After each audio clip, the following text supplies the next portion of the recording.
মাননীয় আর্জেন্টিনার সাপোর্টার ভাইয়া আপুরা, আপনাদের অবগতির জন্য জানানো যাইতেছে যে যে ব্রাজিল খেলছে, হারছে, জাতি জানছে, আমরাও জানছি, দেখছি, সব কিছু করছি। তো আর আলাদা করে আর খোটা দিয়েন না, আলাদা কাছে এই টোল করেন না, আর ইনবক্স আর SMS দেন না, আর ওই যে কমেন্ট করেন না, এগুলো সব কিছু করা বাদ দেন। এমনি থেকেই আমরা কিন্তু মানে অবস্থা শেষ, মানে কেউ আবেগে জীবনটা বেন দিয়ে দিচ্ছে। আজকে মনে করেন যে একটা শোক দিবস, মানে ওই রকম পালন। তো আমরা তো বেকার হলেও তো একবার ওই রকম না যে একবারে কোনো কাজ কাম করি না, ওই রকম নয়। তো ওই রকম ফ্রি সময় পাওয়া যাচ্ছে না, ওই জন্য মেসেজে রিপ্লাই দেওয়া যাচ্ছে না, ওই জন্য ভিডিওটা আনলো। তো এখন অনেকে করছে যে কি নিয়ে টোল করবে হ্যান ত্যান। তো আসলে হ্যাঁ, আর ব্রাজিলের সমর্থকরা হচ্ছে আর্জেন্টিনাকে ওই যে প্ল্যান্টি নামে উপাধি দিয়েছিল, কিন্তু আসলে তারাও যে ম্যাচে দুইটা প্ল্যান্টি পাইছে, কিন্তু তারা তো কাজে লাগাতে পারেনি। তো এই হচ্ছে তাদের হচ্ছে এখন তো আপনারা ছাড়া তাদের পাশে কেউ দাঁড়াতে পারে না, তাই আপনারা তাদেরকে ইমোশনালি ব্ল্যাকমেল না করে আপনারা তাদের পাশে দাঁড়ান, তাদেরকে সাপোর্ট করেন।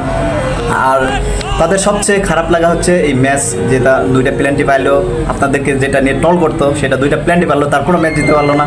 আবার এদিকে নেইমারের শেষ বিশ্বকাপ, তিনিও বিদায় নিচ্ছে। আর আপনারা তো শুধু, আর আমরা যেটা বেসিক্যালি সাপোর্ট করি সেটা হচ্ছে যেগুলো কিং খেলোয়াড়, প্রো হাই লেভেলের, যেগুলো ওয়ার্ল্ডে সিনে, যেমন এই মেসি, নেইমার, রোনালদো, বা এগুলোও তো অবসরে যাবে, তখন কাকে নিয়ে টল করবেন, কাকে নিয়ে ইয়ে করবেন।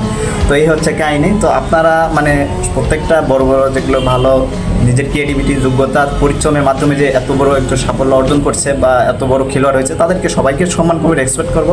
আর খেলার জায়গায়, বিনোদনের জায়গায়। কিন্তু তারপরে আমি বাইরে গেছিলাম, বাইরে অনেকগুলো থেকে জিজ্ঞাসা করলাম যে কী অবস্থা ব্রাজিলের সাপোর্টাররা, আপনারা কেমন আছেন। সেই কথা আর বলো না, মানে ব্রাজিলের নাকি কি আছে কোর্সকে নাকি পাইলে তারা একবার জুতা মারতো, এইরকম অবস্থা। তো এই হ্যাঁ পুতকে আরও আগে নামাইলে কি হইতো, মানে 70 মিনিটের পর নেইমারকে নামাইছে, এই জন্য এটা সবাই ব্রাজিলের সমর্থকরা মানে ক্ষেপ্ত অবস্থায়। কারণ দুইটা প্ল্যান্টি তো অবশ্যই নেইমারের 100 গোল হয়তো, তো এই ন্যূনতম তো দুইটা গোল দিত। কিন্তু এখন কি বলবো, একে দে শোক দিবস দিনেতে, মানে আমি জানি যে ব্রাজিল ওই যে আপনার কোয়ার্টার থেকে বিদায় হবে, কিন্তু এবার রাউন্ড অফ 16 মধ্যে যে আউট হয়ে যাবে এটা তো মেনে নেওয়া যাচ্ছে না। আর এটা তার শেষ বিশ্বকাপ। তো এই হচ্ছে কাহিনি। তো অনেকে কান্নাকাটি করছে বা ইয়ে করতেছে, তো আসলে আবেগপ্রবণ এসব করা যাবে না। ওই জন্য আমি খেলাই দেখিনি ভাই, যে কারণ যেখানে নেইমার খেলবে না, ইয়ে খেলবে না, যার জন্য ব্রাজিল সাপোর্ট করি সেই খেলবে না, তাহলে এই খেলা দেখে কী করবো, হুদাই ইমোশনাল হয়ে লাভ আছে। আমি চাইছিলাম যে দুইটা খেলা দেখবো, একটা হচ্ছে সেমি আর একটা হচ্ছে ফাইনাল, এই দুইটা দেখবো। তো তার মধ্যে তো ব্রাজিল ওই পর্যন্ত যাইতে পারেনি, ওই জন্য আমি আজকে যেটা নাইটের খেলা এটাও দেখিনি। হুদাই রাত জায়গায় কী করবো, আরও রাত জেগে খেলাটা যদি দেখতাম তখন আরও ভিতরে খারাপ লাগতো, আরও কষ্ট লাগতো।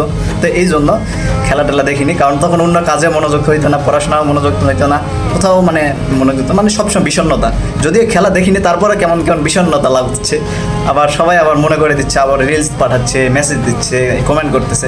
তো এই জন্য আর কি ভিডিওটা নিয়ে আসা যায়। আর বিরক্ত করেন না, যেগুলো ব্রাজিল ফ্যান আছে তাদের সাথে তো আর ট্রোল করতে পারবেন না, বা হচ্ছে নেইমার চলে গেলে তখন দেখবেন যে আরও দুর্বল হয়ে পড়বে, তখন তাদের পাশে আপনারা সারা পাশে থাকাতে পারবেন না। আর আপনাদের মেসিও যখন চলে যাবে তখন দেখবেন যে মেসি, রোনাল্ডো, নেইমার সব কিছু চলে গেলে তখন ফুটবলের প্রতি একটা আন্তরিকতায় কমে আসবে।